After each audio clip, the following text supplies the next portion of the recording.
Xavier Poussard, quelle est l'actualité qui ces derniers temps a retenu votre attention? Bah là, dans la presse du jour où j'enregistre, je vois dans le supplément Week-end du Monde un gros portrait de Brigitte Macron, qui est un portrait très convenu, très habituel de ce qu'on peut lire à propos de ce personnage. Et justement, moi, je veux revenir sur l'enquête qu'on a publiée, une grosse enquête en 5 numéros, une enquête très technique, une enquête aussi très risquée. C'est-à-dire qu'on prend énormément de risques à la fois sur notre sécurité et sur notre crédibilité en publiant cette enquête. Et j'ai été surpris d'avoir que des retours extrêmement positifs de simples anonymes que je remercie. J'ai pas le temps de répondre à tous les mails, mais aussi de journalistes en fonction, de journalistes en retraite, de spécialistes des biographies qui m'ont tous dit c'est énorme, énorme boulot. Voilà. Donc cette enquête qui, je l'espère, fera son chemin, puisqu'en fait elle ouvre une piste à la fin qui ne demande qu'à être poursuivie, j'espère fera son chemin pendant la campagne de l'élection présidentielle, parce qu'il ne s'agit pas seulement d'une enquête sur Brigitte Macron, c'est une enquête systémique, c'est-à-dire c'est une enquête sur comment fonctionnent les spin doctors, sur l'effondrement de la presse et tout un appareillage aussi symbolique qui émane de ce couple étrange qui déstabilise en fait ceux qui les rencontrent, c'est-à-dire les hauts fonctionnaires, les journalistes et y compris des hommes politiques chevronnés, puisque François Hollande a jamais rien compris à ce qui lui était arrivé. Nicolas Sarkozy dit je comprends pas ce mec, qu'est-ce qui fait que Brigitte c'est un couple pervers. On voit que Philippe de Villiers a toujours pas compris comment il s'était fait manipuler, alors que ce sont quand même des gens chevronnés qui ont occupé des responsabilités. Et notre enquête apporte, je pense, une clé de compréhension à ce nuage de brouillard autour du couple présidentiel. Alors Xavier, pour donner peut-être un peu plus d'appétit à nos auditeurs qui n'auraient pas encore été effleurés par la rumeur qui gonfle depuis la publication de cette enquête, parce que quand même les réseaux sociaux ne cessent de bruisser de cette clé d'interprétation que vous donnez, peut-être on peut en livrer un petit morceau, sans donner toutes les explications qui sont impossibles à résumer en 5 minutes. Peut-être pourrait-on quand même dire de quoi il s'agit. Qui est Brigitte Macron?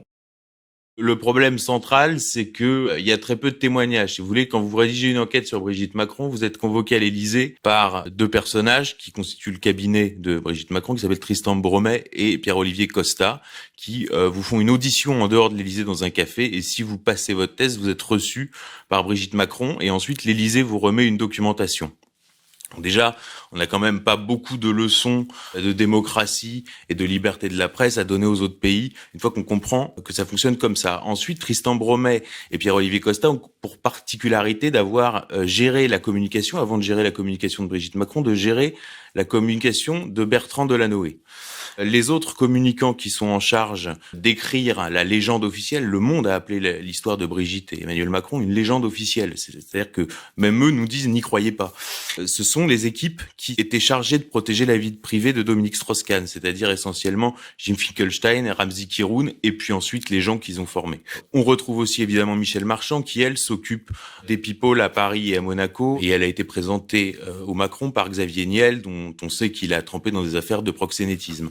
Donc si vous voulez, on a une ambiance spéciale avec d'un côté Bertrand Delanoë, on va pas détailler le train de vie, bon il est à la retraite à Bizerte, bon des choses sont connues, Dominique Strauss-Kahn, tout le monde sait à quoi ça renvoie, et Xavier Niel. Et là on se dit, ça correspond pas à ce qu'on nous vend, c'est-à-dire qu'on nous vend une fille issue de la bourgeoisie catholique de province qui a fait une carrière d'enseignante dans des lycées jésuites, et qui était une excellente enseignante, et qui aurait été une professeure assez cool, c'est-à-dire un mélange, je dirais, entre le cercle des poètes disparus, mais avec Claudia Schiffer dans le rôle principal. C'est-à-dire c'est Christine Boutin en cool et en belle, vous voyez. Et là, vous vous dites, il y a un truc qui colle pas. D'ailleurs, ça ressort complètement dans le portrait du Monde de ce week-end. On nous explique qu'elle est réac, qu'elle est catholique, etc. Or, le paragraphe d'avant, on nous raconte son déjeuner avec Marc-Olivier Fogiel et Pascal Ouzelot, qui sont deux personnalités centrales de la communauté homosexuelle parisienne. Donc, vous voyez, rien ne colle. Et bon, pour donner envie de lire, je cite par exemple le cas d'Anne Méot. La papesse de la communication d'entreprise en France, oui. On l'appelle la faiseuse de roi. Qui s'occupe de la communication du CAC 40. et qui est reçue en mars 2015 à Bercy. Donc elle fait un entretien avec Macron et là Brigitte lui saute au cou. Ah super Anne, tu te rappelles notre enfance, c'était génial. Alors Brigitte Macron est censée être de 53 et Anne Méot est censée être de 52 et Anne Méot a des attaches au Touquet, comme Brigitte Macron, la famille de Brigitte Macron. Et là elle lui saute au cou. Tu te rappelles Anne, cette soirée, machin, etc. Et puis le temps passe et des journalistes vont interroger Anne Méot et Anne Méot est très évasive.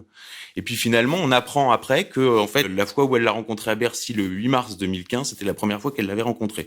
Or, Anne Méot a passé une partie de son enfance au Touquet. Elle a été conseillère municipale. Et par ailleurs, la famille de Brigitte est très engagée dans la vie locale. Ils ont une influence sur la mairie, une influence dans les instances sportives, etc. Donc, il est complètement impossible que Anne Méot n'ait jamais croisé Brigitte Macron au Touquet. Vous voyez, déjà, c'est une zone d'ombre énorme. Et en fait, personne n'a vu Brigitte Macron avant 1991. Et les témoignages, j'expliquais que l'Élysée donnait la documentation, mais l'Élysée donne aussi une liste de témoins interrogés et avec 2 ou 3 témoins pour chaque épisode de la vie de Brigitte. Et les témoins racontent tous la même chose en boucle. Donc c'est quelque chose de très très bizarre. Ensuite, vous allez dans les archives, là vous découvrez que les enfants de Brigitte sont nés à 2 endroits différents.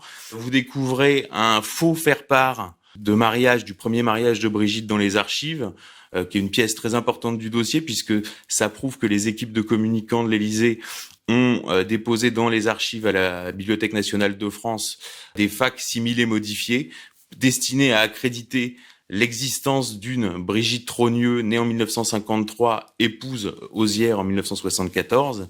Et ça donne l'étendue de l'importance de l'opération Brigitte. Et nous concluons donc sur l'hypothèse, effectivement, du transsexualisme, qui est la seule hypothèse qui rend lisible ce puzzle. C'est-à-dire que si on n'est pas sur l'hypothèse du transsexualisme, ça devient quelque chose de paranormal. C'est exactement Vertigo. Vous voyez, Vertigo, la fille lui dit en montrant le tronc d'arbre, je suis né là, je suis morte là. Le type finit par devenir dingue.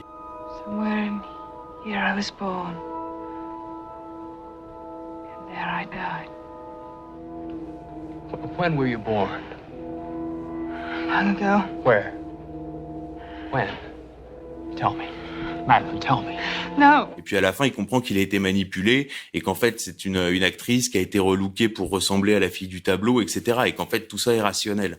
Et donc, la seule explication qui rend la vie de Brigitte Macron rationnelle, c'est l'hypothèse du transsexualisme avec un frère caché dans sa généalogie qui s'appelle Jean-Michel Trogneux et dont il n'existe qu'une seule photo, alors qu'il n'existe pas de photo de Brigitte Macron enfant. Toutes les photos sont des faux ou des photos mal légendées et ça, je renvoie à la lettre.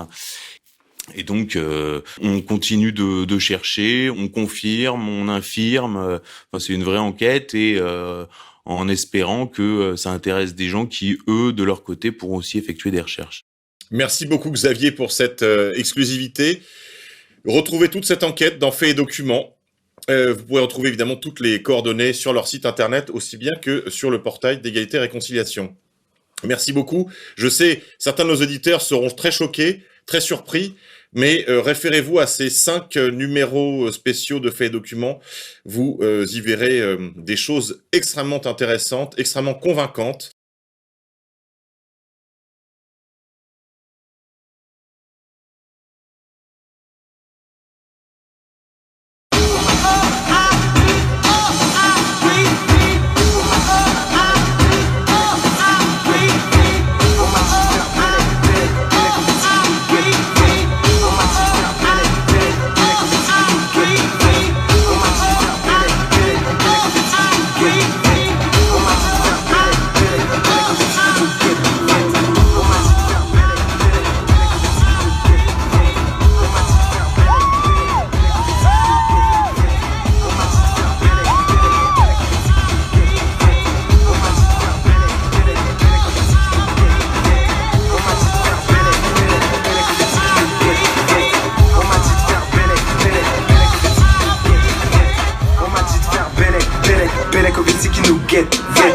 On m'a dit de faire Belek, Belek, Belek au Vitsi qui nous guette, guette.